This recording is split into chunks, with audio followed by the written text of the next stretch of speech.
Good morning, everyone, and welcome to the Sunday service of Now Creations.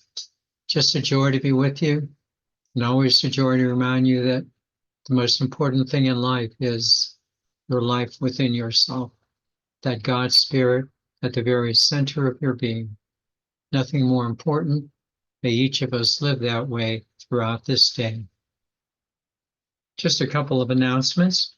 First of all, Kindness Month continues. Just encourage you for the next 10 days to really bring that sense of kindness from within you into expression.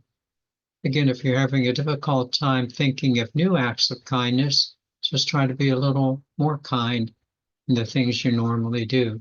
Bring that extra energy to the fore. And then also tonight, we'll be having What is Light Body? That'll be from 7 to 8:30. Let's begin.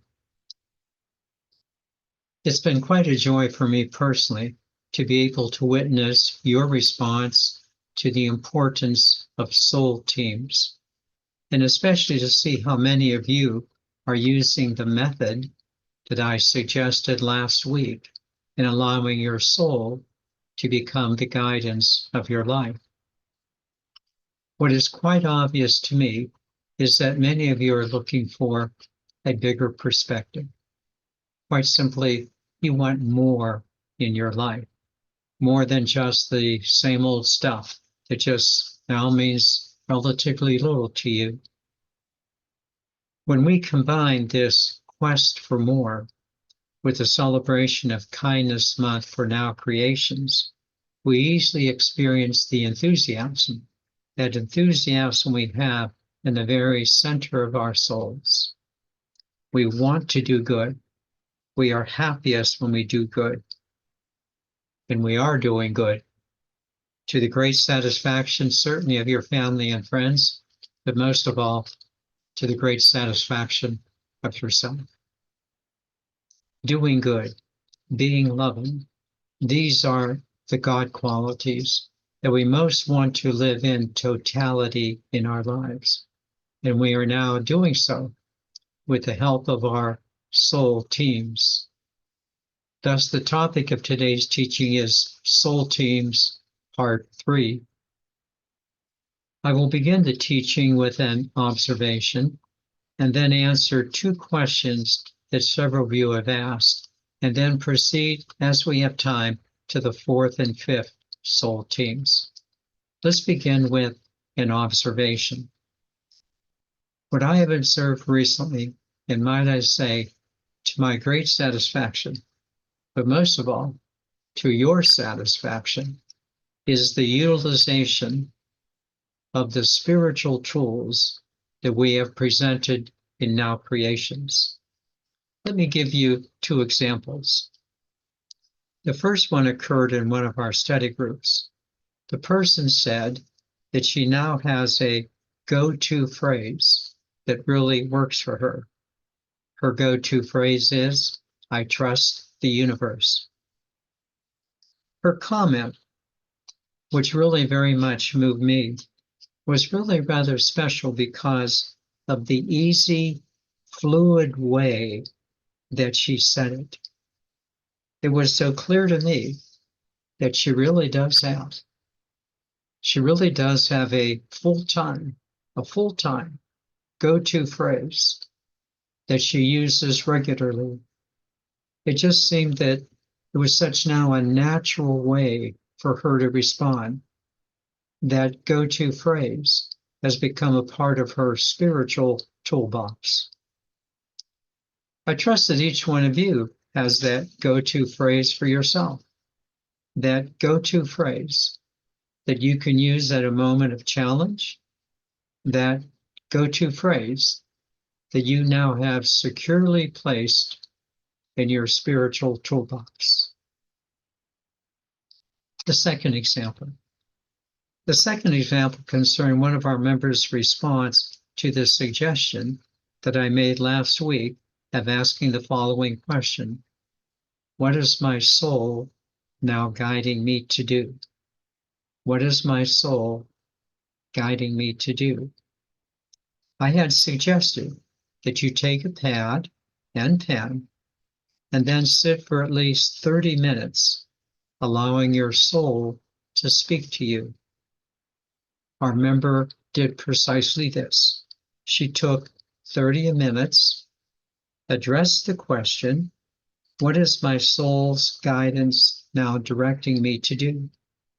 And she responded so happily that she then experienced 10 things that her soul was guiding her to do. And that this spiritual tool, this is the key, this spiritual tool opened up a new spiritual pathway for her. The same will happen for you. If you haven't sat down yet, taken those 30 minutes, set a timer, and become quiet and still, you know how to do this, and allow your soul to guide you. Let your soul speak to you. Those of us who have done this, are clearly experiencing an elevation in our spirituality.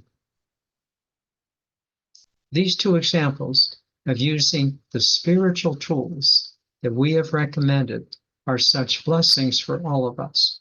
I encourage you to use them, among, of course, your other spiritual tools. Let me now address some questions that several of you have asked me to comment on. There are two main questions that have arisen.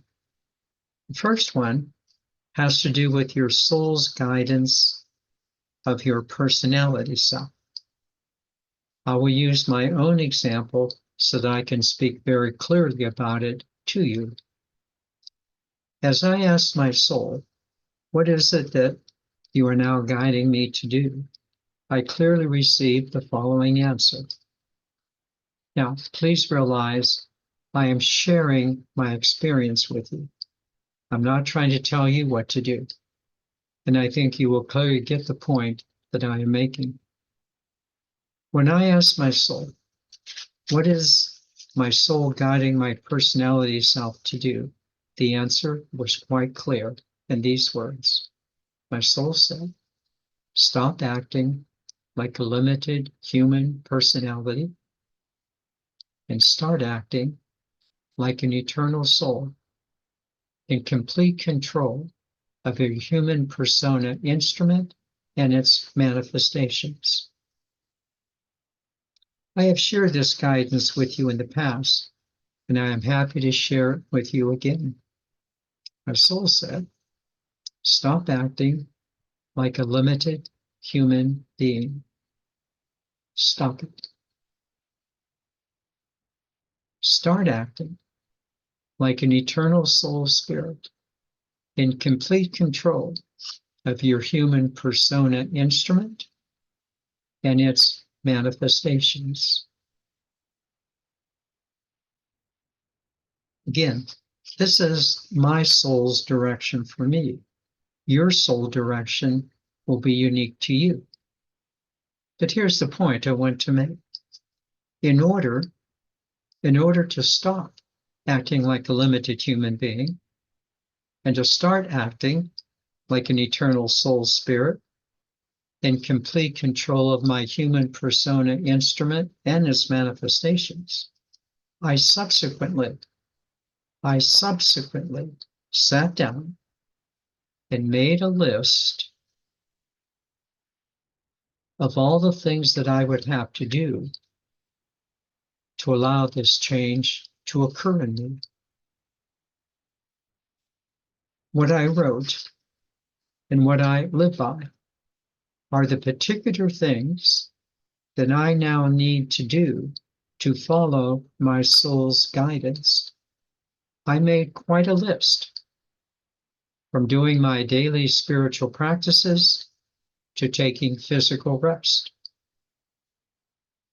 My list of things paralleled the things mentioned by the previous example of our member who made a list of 10 things to do. The point is that to achieve your soul's direction, you will need to make changes in your daily routine. But here's the real point. The changes you will make in your daily routine are precisely the changes that will elevate your soul and your personality self. When you make the changes, it's not just that you elevate your soul, but you also elevate your personality self. Now your soul will be in charge, and you will really advance far beyond where you previously have been. Are you not ready for such an advancement? Don't you want to just be your best, to excel? Aren't you ready to move on? Are you not now prepared to listen to the guidance of your soul and allow it to direct you? 30 minutes, yellow pad, pen. 30 minutes. Set a timer and then enjoy the results. Now the second question. Many of you have asked if I could say more about our third soul team. Our third soul team, our collective spiritual consciousness. I am happy to do so in the following two ways. But first, a brief review of our collective soul team. We are very fortunate, first of all, to have good spiritual friends. Good spiritual friends like those of us right now, being able to share our spiritual insights with each other. Developing and participating in a spiritual community is truly one of the great blessings in life, truly. Secondly, we are so blessed because we have so many spiritual writers and wonderful books in our contemporary scene. Writers like Eckhart Tolle and Barbara Marx Hubbard, and books like A Course in Miracles and A Course in Mastering Alchemy. And then we have those great spiritual leaders of the past. We have Moses and Buddha and Lao Tzu and Jesus and Plato and Aristotle. So blessed to have their spiritual insights. And then we have the elders presented in A Course in Mastering Alchemy, the Elohim and Lords of Light and angels and archangels and ascended masters. What a collection of incredible spiritual collective wisdom that we have. Now, additionally, there are two other groups that are very important for us. This is important. And again, you be the judge of their presence in your life. The first group are the loving souls that we have shared life with in their human sojourns, but who have now preceded us in physical passing, those who have left the planet. Let us just take a brief moment to focus on the loving people who have influenced our lives even to the present moment, and with whom we share a continuing loving energy. Let's just take a moment perhaps to recall one such person who has predeceased us.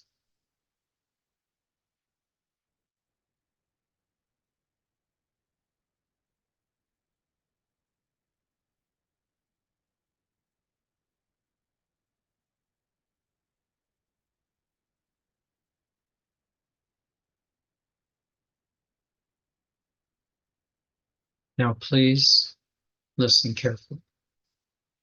We have come to realize that after a period of missing that person, we also realize that they continue to be in a vibrant presence in our lives.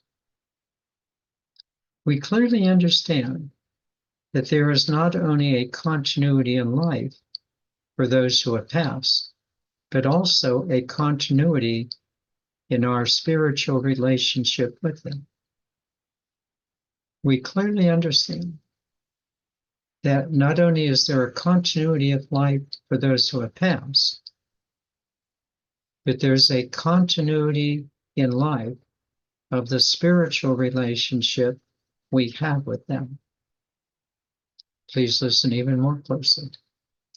To clearly understand this continuity of spiritual relationships, let me suggest not only why this continuity is possible, but also how we can use these relationships for our continued growth. Again, please take the time to listen to this teaching more than once and see how it might assist you in your continuing appreciation of your loved ones and their appreciation of you. Listen well. The spiritual teaching in this matter is vital to our own understanding of the continuity of life. When a person physically dies on earth, they obviously drop the use of their physical body, but they continue to maintain the non-physical aspects of their lives.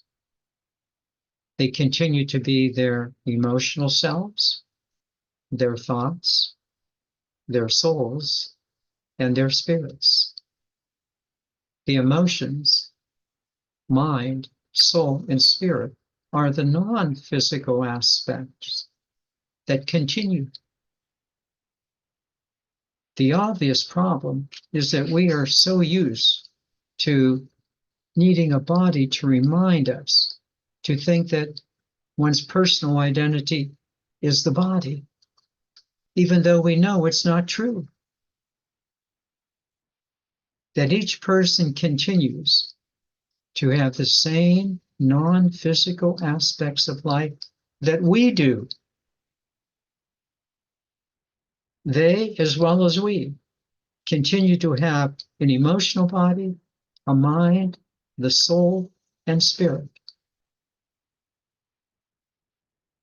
Those who have passed continue to have the same non-physical aspects of life that we do.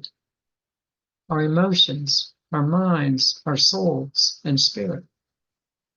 Yes, I'm going to say it one more time. Those who have passed continue to have the non-physical modes of communication, just as we do. We have emotions, thoughts, souls, and spirit.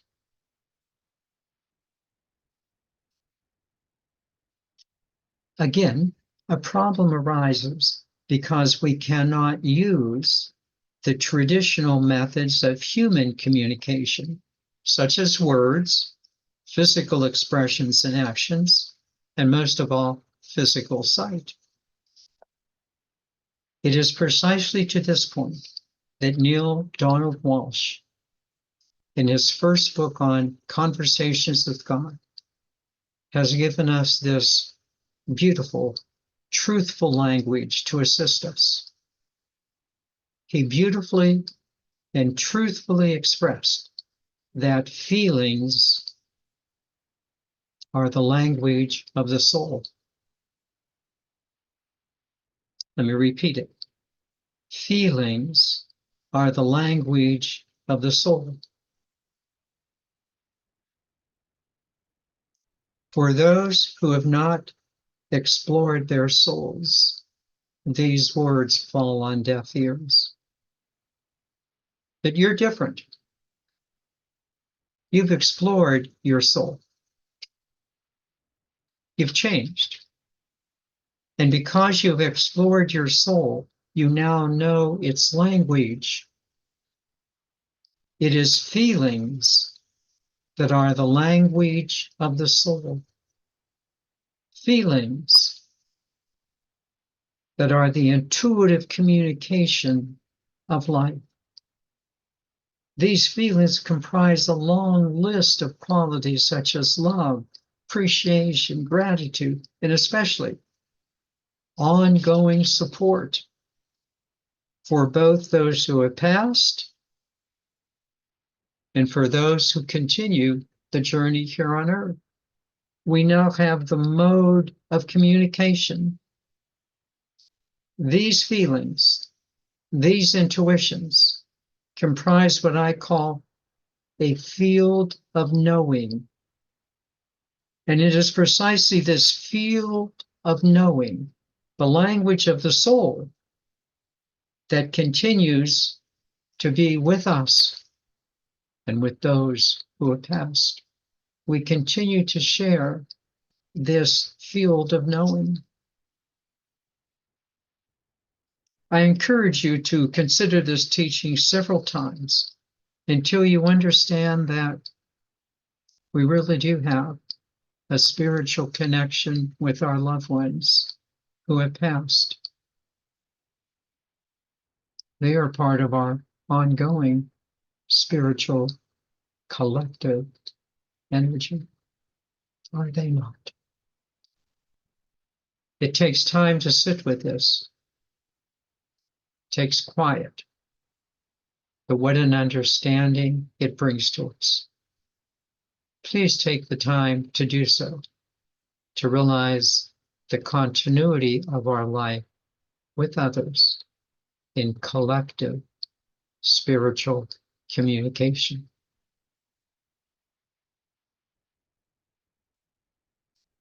There's a second observation that is to be made about our continual spiritual collective energy. Again, you be the judge. This teaching is a little complicated at first until you realize how practical it can be. The teaching has to do with the past lives of our soul. It has to do with the past lives of our soul.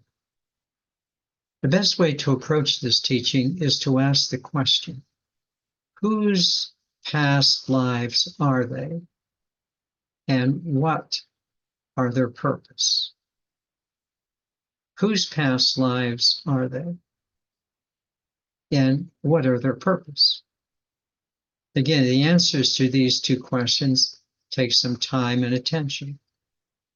Let's address them. First, whose past lives are they? They are not. They are not the past lives of your human personality. It's not you. It's not you, the personality self, that has had past lives. The past lives are the past lives of your soul. It is your soul that has had multiple incarnations into the earth plane. It's your soul that has had the past lives and has acquired immense wisdom. Now, the second question arises, for what purpose? What's the purpose of the past lives of your soul?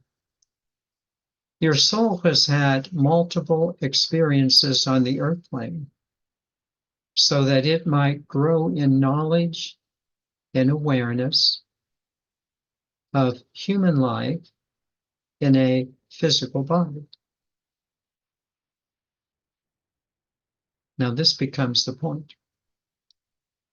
What do the past lives of your soul have to do with you presently in your human personality self? Two things. The first thing, you in your personality self are the latest, greatest incarnation of your soul. Again, Neil Donald Walsh has given us a wonderful phrase. He said, "You are presently the grandest version of the greatest vision of your soul." In this incarnation, you, in your personality self, are the grandest version of the greatest vision of your soul. All of your past lives have led to you, and you are at the vanguard of your soul's journey here on earth.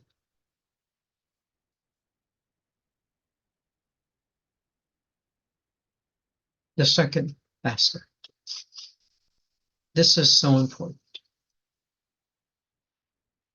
What do the past lives of your soul have to do with your present life? Please listen well.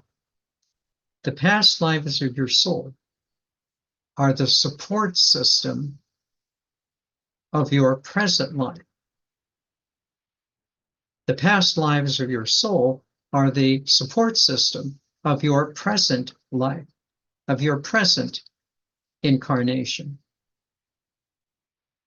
Especially through the work of Robert Monroe in his wonderful book, The Ultimate Journey, we are encouraged to call upon the past lives of our souls to give present support to our present incarnation. That's the purpose of the past lives of your soul, to give present support, encouragement to your present incarnation. This takes a little time to digest. You can call upon your soul as part of your spiritual collective wisdom, which is part of the larger spiritual collective wisdom. And in doing so, I believe you will receive so much strength and encouragement to fulfill the soul's guidance in your present incarnation. Like everything else, I always encourage you, put this to the test. Put it to the test. Does calling upon the past lives of your soul enable you to meet the present needs of your life? Put it to the test. See if it works. Does it make sense? Does it feel right? And most of all, does it work 100% of the time? In my experience, it has passed the test. I encourage you to explore this area of your soul. In conclusion, as you see, making additional comments of our third soul team has taken up the teaching this week. So next week, for sure, on to the soul teams 4 and 5. In the meantime, please review today's teaching. Please review this teaching more than just once. Explore the possibilities and allow them to work for you. And if you need help, please do not hesitate to call me. Remember, we are helping each other to usher in the kingdom of God through our spiritual personalities in human form. And of course, we are doing this together, for we are one in spirit. Let me now take you into meditation, and what a joy it is to do so. Let us begin as we normally do by just taking a moment to settle and allow your breath to do this for you. Just allow you to settle.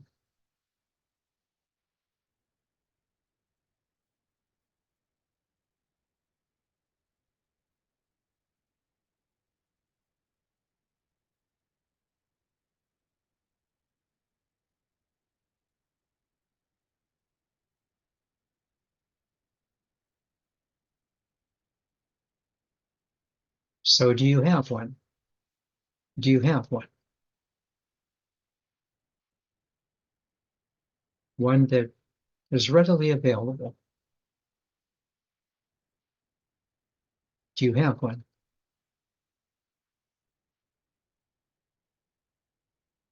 Rest assured, you'll need it.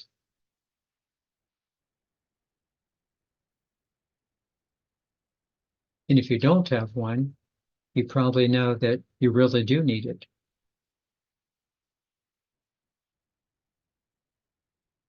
It's that go-to phrase.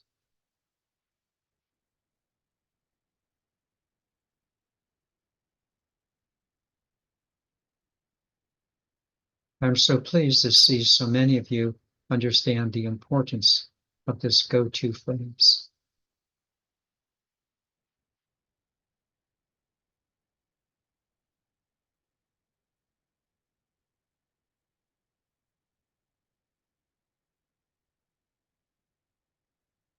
There are just moments that arise, either from past experiences or present challenges, where you just need that phrase to assist you over the present bump in the road.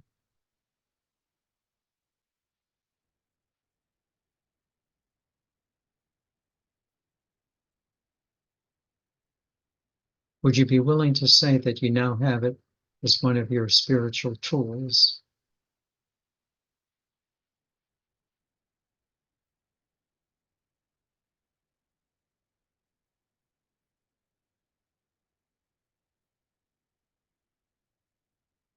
You can't fool yourself.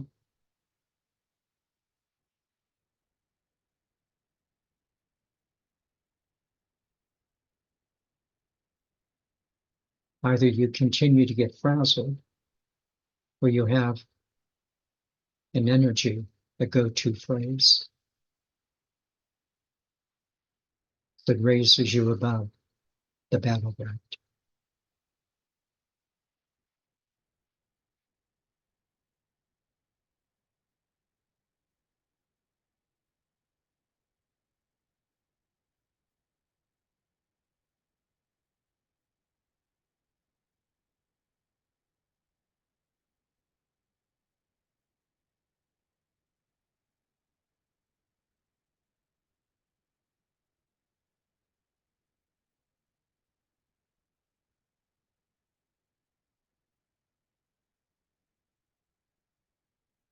Have you done it yet? Have you done it yet?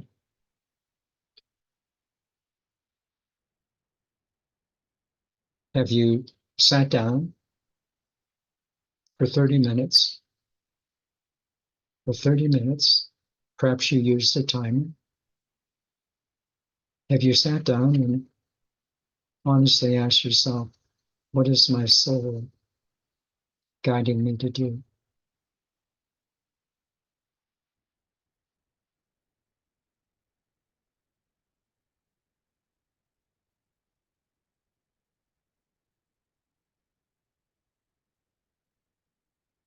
I am very impressed that more and more of you have done this.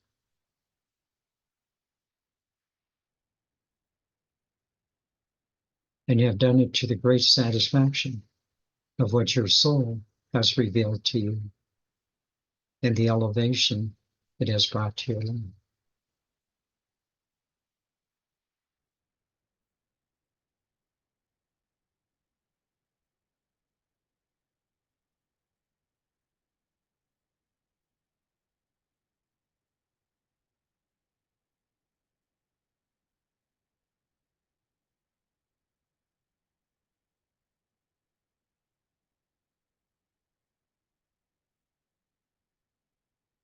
May I give you a hint? Do not ask yourself initially, what is my soul guiding me to do in the world? That'll be a trap. Sounds good, but it's a trap.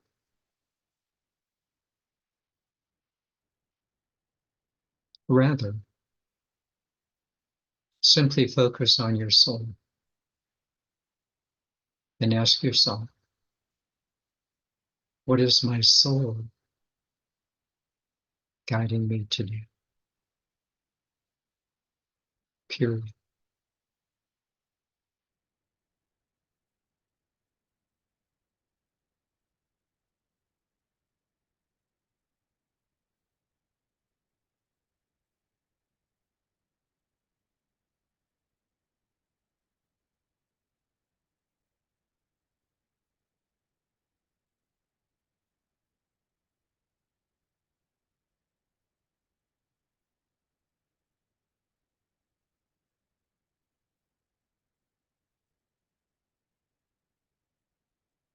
And then you can sit down and say, what is it now that I need to do to make my soul's guidance happen?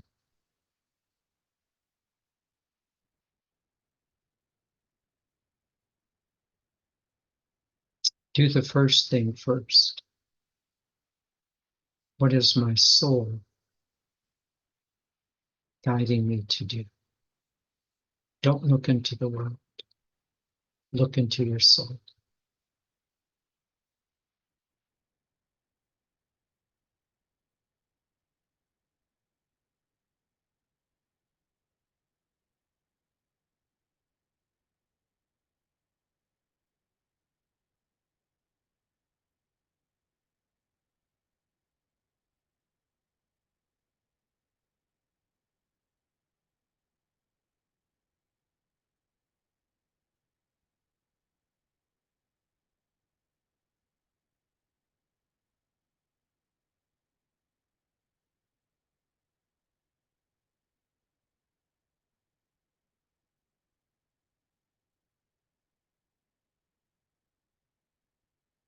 The quality of your life in the world will increase immeasurably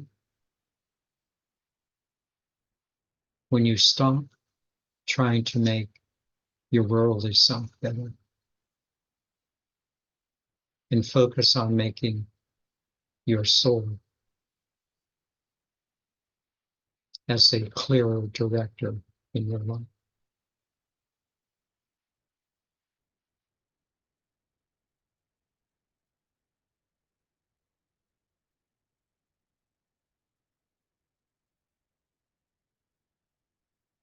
Don't delude yourself into thinking that your mind knows what your soul is guiding you to do. Ask your soul why.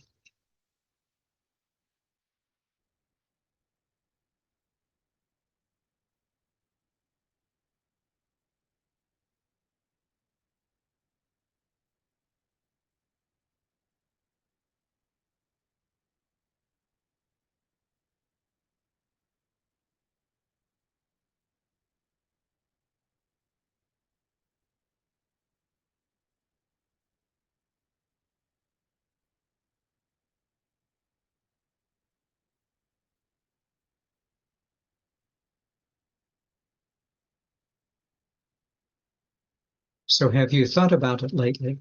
Have you thought about it lately that those who have passed contain the same non-physical modes of communication that you have,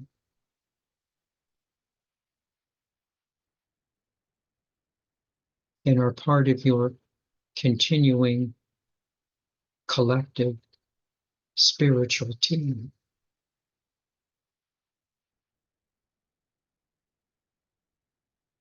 Some of you have.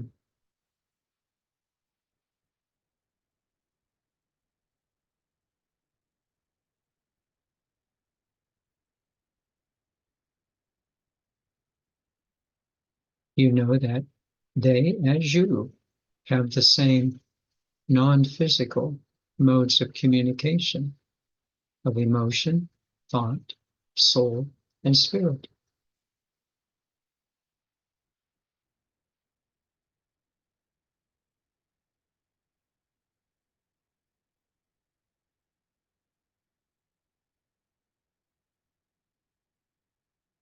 It's a matter now of learning a new language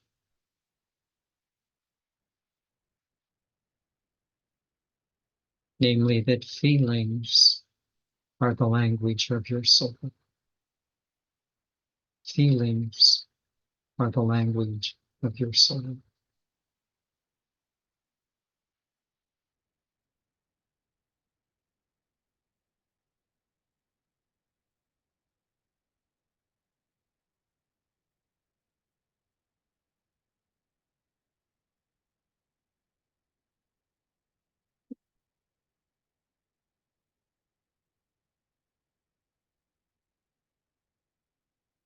I want to take a moment right now and make that connection. Give you a minute or so to do so.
Now you know.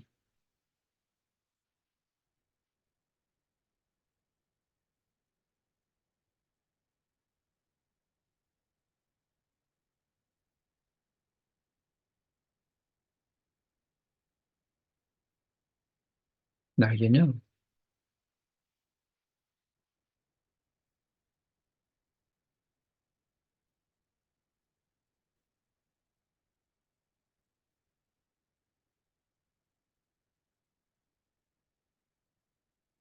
Probably most of you have thought about past lives, saying, who was I in past lives, but never really got it straight.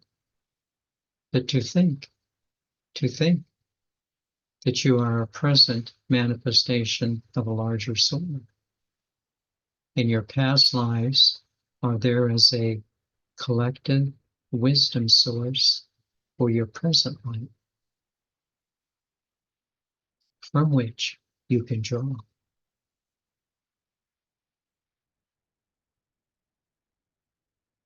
That's something new for most of us. Our souls project us, and they support us when we open to their guidance.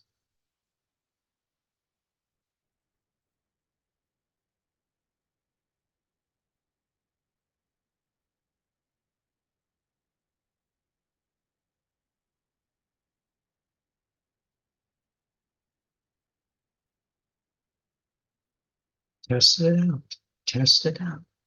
See if there's something within your soul that whenever you need something, it's right there to assist you.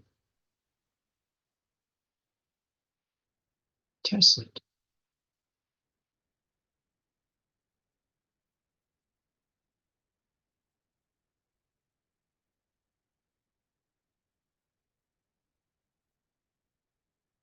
If you would say to yourself, well, I need this, or I would like to have this, see if in fact it's not right there.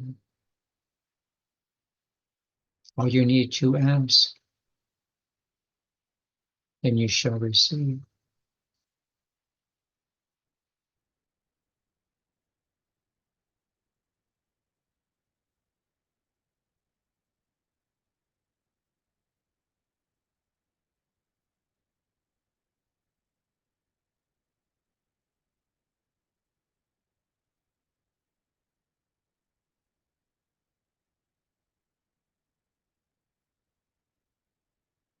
Granted, granted.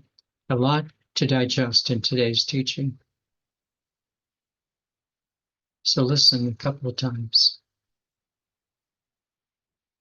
Bring it into your soul. And just see if it makes you happier, more alive.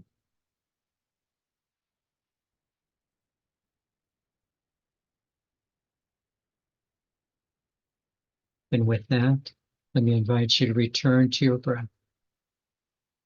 That lovely, lovely breath, that connector to the here and the beyond. Just that wonderful breath. Notice how good it feels.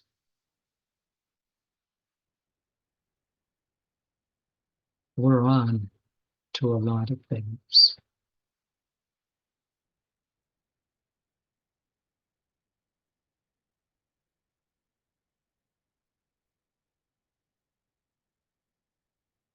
And with that, let me invite you to gently breathe your eyes open. Going to be pretty happy. Pretty fun stuff. Enlightening, helpful, joyful. I am an eternal being of light and love. Thus, only good can come to me, and only good can come from me.